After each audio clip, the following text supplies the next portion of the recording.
Hello, everybody. Hello. Hello, Rabbi. Welcome back. Yeah, thank you. I think I'm still a little jet lag because I was here and I just thank you, Kim, wherever you are. I think for leaving me a message. I almost forgot. Anyways. Here we are, everybody. Good. There's so many good.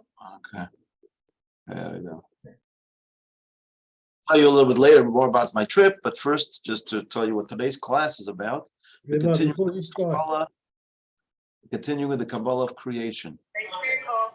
A second over here. sorry about that. No problem.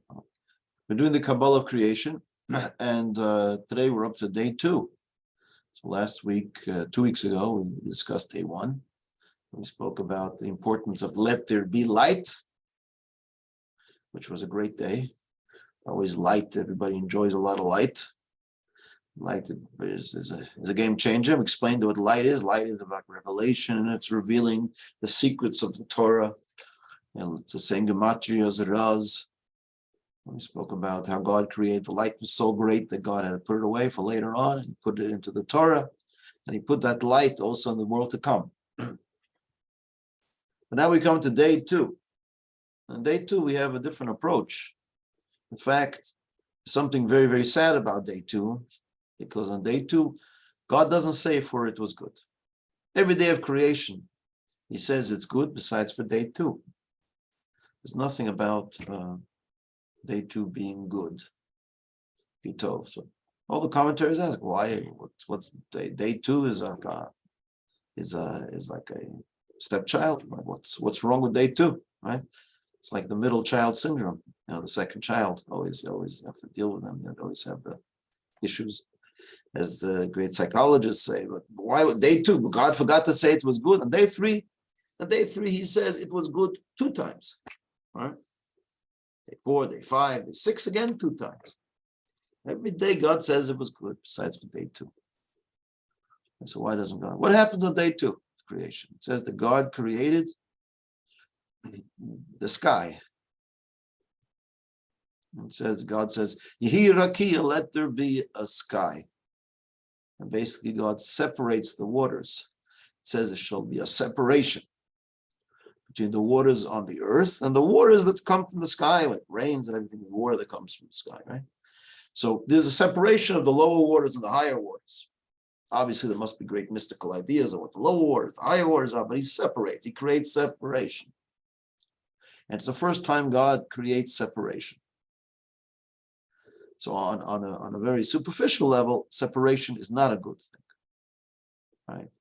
Divisiveness, separateness, it's not good. We like light, we like peace, we like shalom. Those are good qualities, but separation between people, separation, machloket, disagreements. That all starts on the second day. Everything on the first day is homogeneous. On the second day, we suddenly have separation. God creates, so to speak, borders between the waters of the earth. And in fact, on the third day, we see God continues that separation a bit. He separates the dry land and the oceans, and he makes a pact that the water should overflow the earth. And the ocean should stay where it's supposed to stay, and the dry land stay. So there's these borders that are created. So if you look at it superficially, borders is not such a good thing. After God starts with lahavdil, to separate, already the next day there are all kinds of disagreements that happen. On the 4th day, there's a disagreement between the sun and the moon. On the 3rd day, there's some disagreements. On the 5th day, all kind of midrash that speaks about machloket.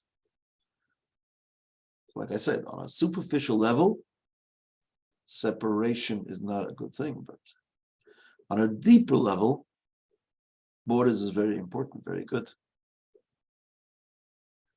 Today in the parsha of the week, we read about the exodus from Egypt. And we speak about that the word for Egypt the Hebrew word for Egypt, and this makes Egypt, the exodus from Egypt, a very current thing. Egypt comes from the word meitzarem, which is restrictions, constrictions, inhibitions, things that hold us back from expressing ourselves fully. So in the world in general, we look at inhibitions and constrictions as negativity. We call it Mitzrayim. Egypt, which once years ago was a country. Today, every generation, we have to re-experience the exodus from Egypt. How do we re-experience the exodus from Egypt? By releasing ourselves from our addictions, our inhibitions, our things that constrain us. So we need to express ourselves, especially in today's society. Everybody talks about express yourself, right? Say it all, put it all out there, right? You go to your psychiatrist. I'll speak for myself. I don't know about you guys. You got a shrink. But the shrink says, "Say it all. Come on, let it out. Don't keep anything inside your heart. Say it all." You go to marriage counseling. They say it all. Say your feelings. Not always does it work so well, as we all know. But that is the general approach today. Is like the first day of creation, which is let there be light. Like, let there be light. Just express yourself. Well, that end comes day 2 and says, we have to separate stuff. We have to create borders. We have to separate, yeah? You can't just go and fully express yourself. You need to put on some clothes. You need to put on some borders in life. You can't just go walk around on the street without any clothes at all. Boom, I'm fully expressed. No. Everything has its place. Everything has its time. Maybe when you go to the Schwitz or the mikveh, that's a place for it. But you walk on the street, you're not walking in a bathing suit. Clothes makes the man. You need to have some confinement. So like I say, on a superficial level, the second day is really a problematic day because it's creating divisiveness and separateness, and this is your place, that's my place. But on a deeper level, you go into an office environment and everybody is just loving each other and everybody's doing what everybody else does. And everybody's walking into everybody else's territory and repeating the same work that everybody else is doing. All right? That's not a healthy environment. You need to have borders, you need to have place. This is your job description, my job description, someone else's job description. There has to be some kind of constriction, and this constriction is a constriction of holiness. It's God understands the nature of the world. That revelation alone, day 1, is dangerous. If it's just revelation, if it's just expressing yourself, everything has its time and space, right? King Solomon says in the beginning of the book of Kohelet, for everything there is a time, for everything there is a space. There's a time to cry and a time to be happy and a time for this. Those are boundaries that we have in this world. They are very, very important. In fact, Kabbalah speaks a lot about God and about how God created the world. And everyone thinks that the first thing that God did was, he said, let there be light. But the Kabbalah says not so. The first act of creation was constriction. And that's the great Kabbalist, Rabbi Yitzchak Luria. I had the honor of being in Tzafat. We spent Tzafat a whole Shabbos. It's a beautiful, beautiful, very spiritual place. If you want to have a beautiful Shabbos, it's probably one of the nicest Shabbosim I ever had. What's beautiful about Tzfat is that, like, there are no cars, there's nothing going on. It's just everybody's artsy and everybody's up in the mountains. And there's nothing, like, it's Shabbos. It's almost Shabbos a whole week, but Shabbos especially, it's very, very, very serene, very beautiful. It's like you're up, with Hashem, one with Hashem. It's really beautiful. And you're looking over the mountains and you see the sunset, the sunset. Yeah. So you can see why the Kabbalists all went there to Tzfat. All the Kabbalists, the famous Kabbalist, one of the most famous Kabbalists who ever lived, was in the 16th century. His name was Rabbi Yitzchak Luria. He was known as the Arizal. The Ari is a Laki Rabbi Yitzchak, the godly man Rabbi Yitzchak, Zechrona Levracha. He was a fellow who settled in Tzafat, and he is responsible for some of the greatest Kabbalistic doctrines that we have today. All of like Hasidus is based on Lurianic Kabbalah.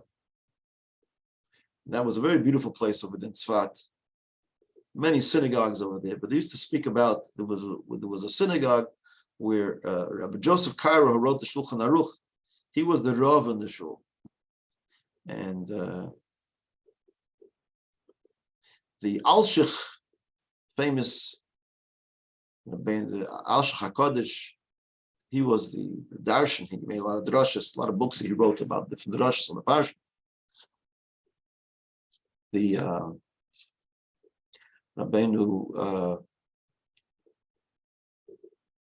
Alkabatz, he wrote L'Chadodi. He was the Chazan in the shul. So they had a lot of different great people all around the same era. And the Arizal, he was the Rebbe. He was the spiritualist in the shul. So you had the Rav, the Rebbe, the Chazan, and the Darshan. That's more than likely they davened in different shuls, but that's what they used to say in the olden days. I remember hearing that. But regardless, the Arizal, he was famous for many different Kabbalistic doctrines. And one doctrine was the doctrine of Tzimtzum.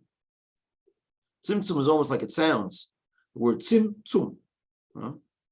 There's a sort of a sing-song to it. Tzimtzum.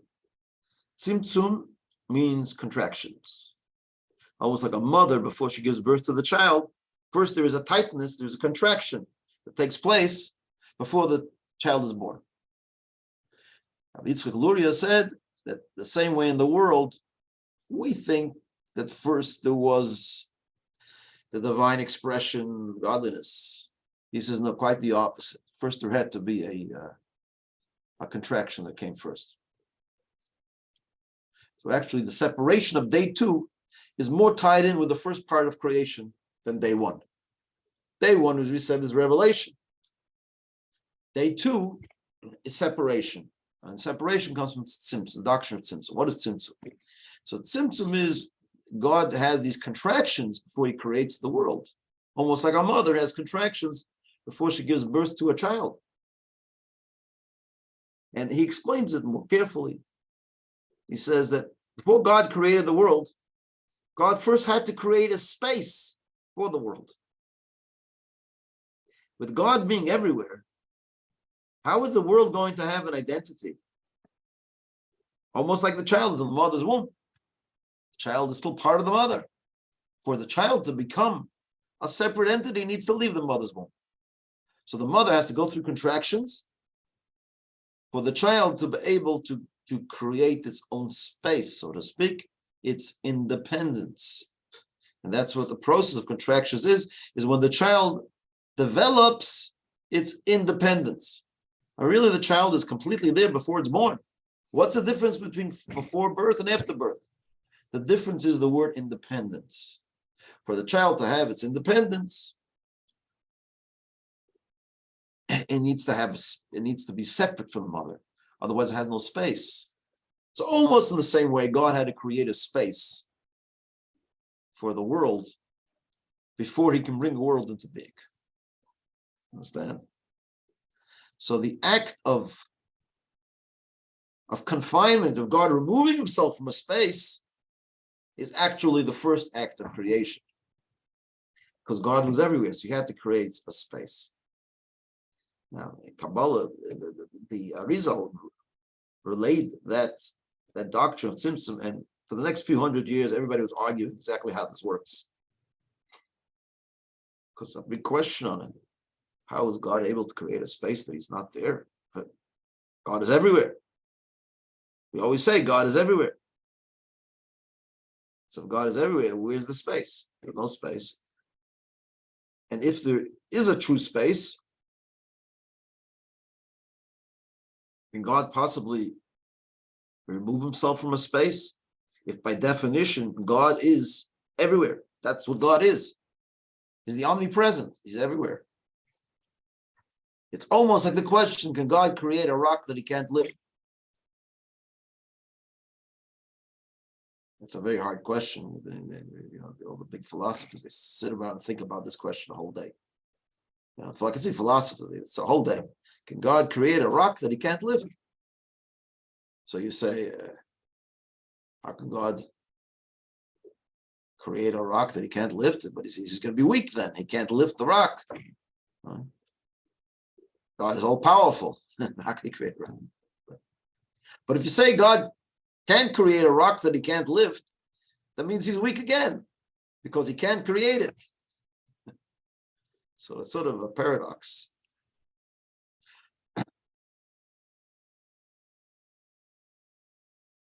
The answer is that if God is the one that creates it, the rock that he can't, and there's another problem. If there is a rock that God can't lift, so then the rock becomes God, because the rock is greater than God, because it's something that he can't lift. So by definition, God can do everything, but he can't destroy himself. He can't become not God. Hold on. But if you can do everything, maybe you can become not God too. In fact, we know there's another religion, I'm not going to mention which religion, that they claim that God became a human being. Even though we believe that's an impossibility for him to limit himself to a body. But there's a certain religion where they say that God became a body. So we say, hold on, it can't be. God can do everything, but he can't become not God. He can't limit himself. But we could talk about this conversation from today to tomorrow, still won't get an end to it. But going back to Tzimtzum, that's what I'm saying. Tzimtzum is really the same question.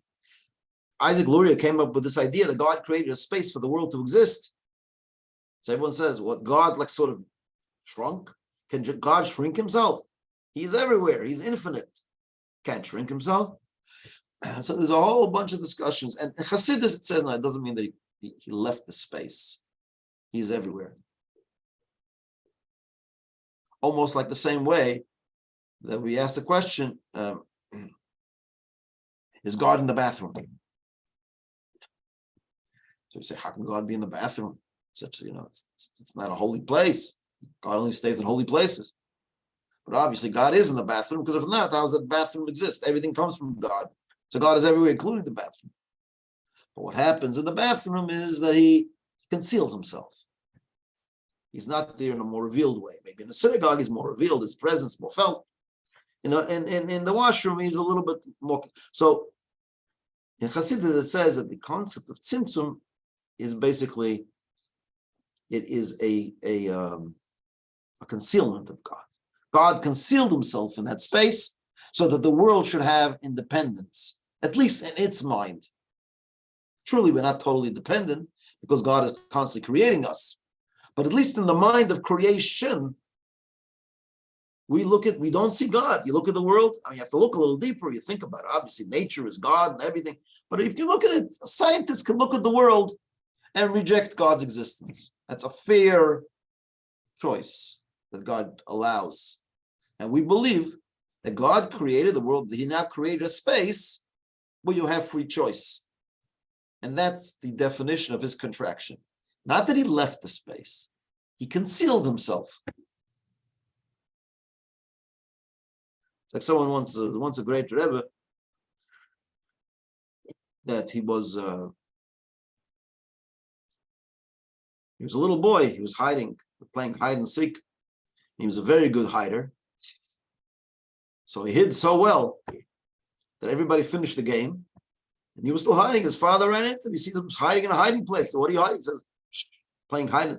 Dad says, the game is over already 2 hours ago. He says, I have the best place. I hid so well. So he started crying. He starts crying. Nobody's looking for me. Nobody's looking for me. So we say the same thing about Hashem. In the Tzimtzum, he did such a good job at hiding himself that God starts to cry. He says, I hid so well. I hid myself so well. So you should have free choice and you shouldn't see me. And nobody's looking for me anymore. They all forgot about me. I'm still hiding and hiding. So I wonder that great Rebbe was said once, say to Hashem, Hashem, come out of your hiding place already. You're doing such a good job at the hiding. It's so good. that so many people in the world are rejecting you. You did such a good job. Incredible, this Tzimtzum, right? But that's our belief, that God, the first step of his creation was not an act of revelation, but an act of concealment, an act of creating borders, of saying this is God's space and this is your space. And he gave us a space. He says, I'm not interfering with you. I want you to make the right choices. I'll teach you what to do. But you have your space. You can choose to go against me even in this space. And that's the secret of creation, the brilliance of creation. That the God hid himself to allow us to have space and to have free choice. And only after he created the space, then he put the world into that space.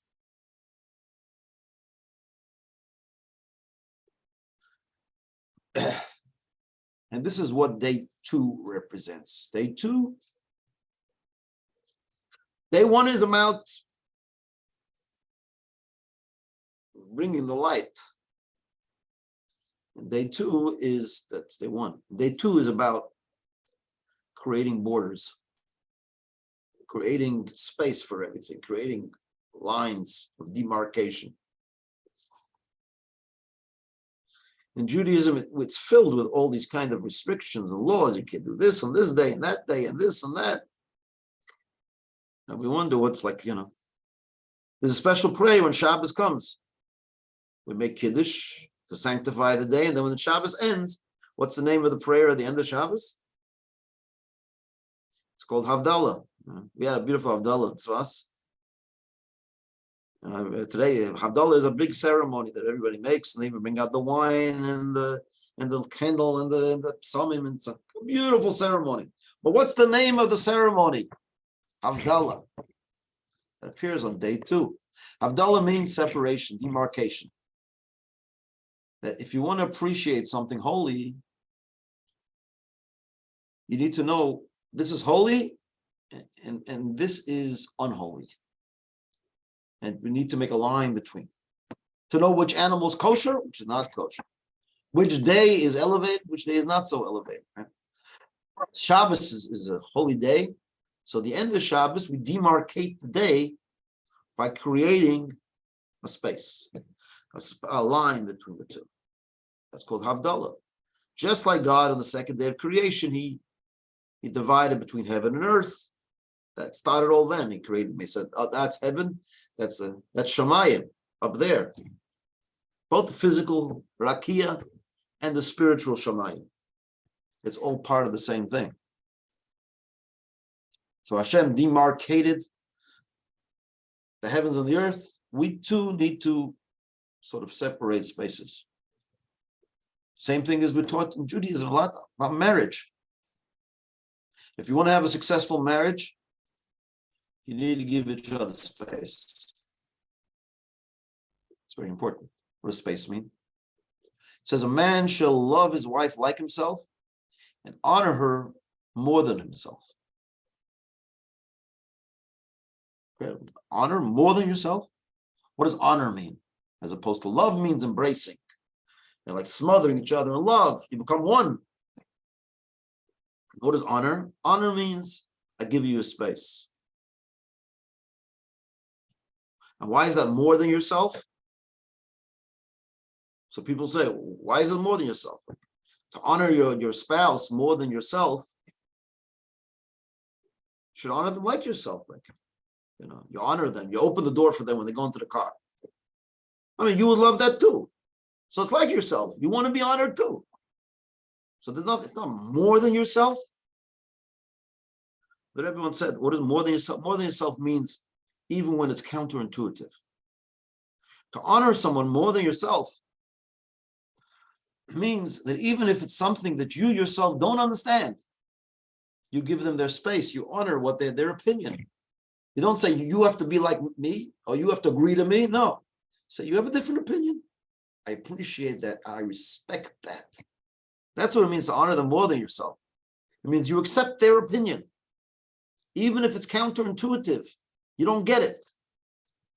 Your wife wants you to buy some flowers. You don't get flowers because they wither away in a couple of days. Like, what's the purpose of flowers? Some kind of nicety next to the house, a little shiny for a couple of hours, and then it goes away. Waste money on that. Instead, buying a ring, maybe flowers. Honor her more than yourself. She likes flowers, you buy that for her. That's what she likes. That means you respect her opinion, even if it's different than your opinion. Not only when she fits into your, box, and the same is the opposite too. A lot of wives also the ones like the husbands to think just like them. Some people get married right at the beginning of the marriage. I mean, sometimes young couples. I speak to the wife, and she says, "My husband doesn't agree with me on these things, but in a few years, he'll agree. He'll think just like me. And eventually, I'll get him thinking." There's a lot of people that think that, and that's a wrong notion. When you get married with each other, it's not about forcing the other person to be like you. It's respecting them. Respecting them means giving them their space. That's demarcation. That's the second day. Every relationship has that same dynamic. How about parenting?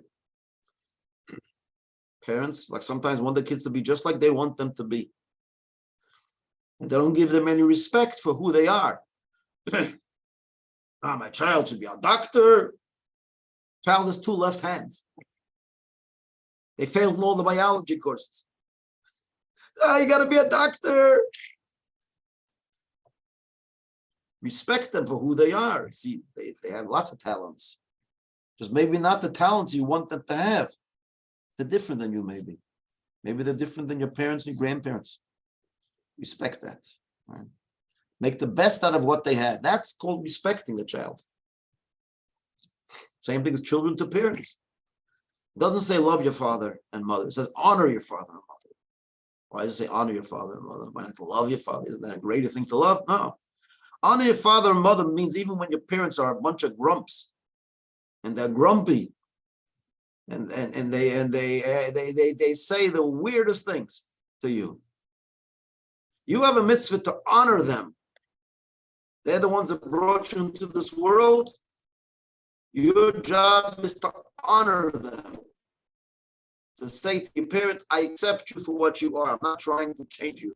I honor you. So even if I don't have 100% love, everyone can have honor, respect. It's always a big question if a parent is abusive. Or a child can be abusive, the other way around. There's always questions about that. But that's why the Torah says honor. Honor means that even if you don't love them, even if they're not lovable at all, you still need to respect them. And the respect has to be unconditional. That means you respect them more, like you say by wife, more than themselves. Even if it's against everything you think is supposed to be, and they're doing everything that's wrong, still need to give them the respect. So there we go. That's what the second day is all about. Second day is all about creating space and borders, and creating honor for all these different. God says at the very beginning of creation, I'm not intervening. I'm not mixing in, and he keeps to it. Sometimes a little bit too much, I think. But I'm not God. Many people said, where was God in the Holocaust? Why didn't he intervene? I don't know. He gave the world a space. He gave people free choice. Good question. A good question. You think sometimes things get out of hand. It's not only 6 million. It's even one child is dying or whatever. Why does he just put his big hand in and mix in? Space. Tzimtzum. Honoring our space, giving us our free choice.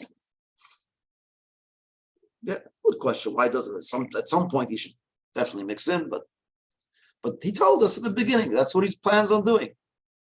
He plans on not intervening unless we change ourselves